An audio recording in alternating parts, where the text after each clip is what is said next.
everybody, it's me Christian. Hello again everybody, it's me Christian, and today we're going to be having another tutorial, but this time we're going to be in 1.16.2, and I'm going to be showing you how to make an animal farm in 1.16.2 that is extremely efficient and extremely cost effective in terms of lag and FPS and so on and so forth. So I won't bore you too much on the details. As you can see here, I have two versions here. One is for raw meat, one is for cooked meat here. And this is your typical server-based animal spawner mob farm. So the dimensions for a single unit of these is 35. That's for the X. And then for the Y would be 9. And then for the Z axis, that will be 7. So it's 35 by 9 by 7. So how this works is, let's see.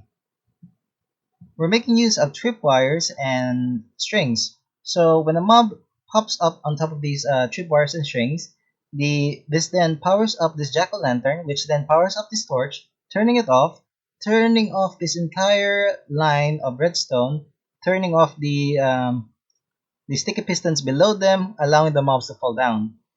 Now, what's nice about this system is you can even put levers here that can turn off the entire farm anytime you like, allowing you to save lag and reduce the overall lag in your area. Let's say your area is too laggy, you can just turn it off anytime you like. But for me, I'm just gonna leave it on just for the video's sake. So you can't really change much of this design over here. You specifically need majority of the stuff here. Let's say the glass. The glass here is to prevent the grass blocks from turning back into dirt. And as for the slabs here, this over here is used to prevent mobs from climbing out of the chamber and then ruining the entire mob system. And then the next thing here, these jack-o'-lanterns here is used to light up the entire area. At the same time, provide power to the redstone. Now, lighting up the area and providing power to the redstone, this actually makes the redstone more efficient and more FPS friendly, because it no longer changes the lighting settings within that area, making redstone and jack-o'-lanterns really more efficient in terms of the overall lag efficiency. Now, what I did here is this is built for you. This is built for this is the kind of mob farm that you want to build when you have so many spawners. So what I did here is I alternated the spawners so that multiple of the same type can spawn at the same time, making it more efficient. And at the same time, you should also take note of the height difference between the spawner and the floor. So between the spawner and the floor, that is about 1, 2, 3, 4, and 5. Now the reason why it's 5 because 4 blocks below the spawner will try to check for mobs nearby, and then if there's a mob nearby, it will prevent the spawner from spawning new mobs. So you have to make sure that when the mobs fall down, they have to be away from the spawner detection system. Now this is not really a new concept. I got this from sZPeddy's on mob spawner tutorial. It's actually a very nice video. It's really informative in regards to the mechanics of spawners.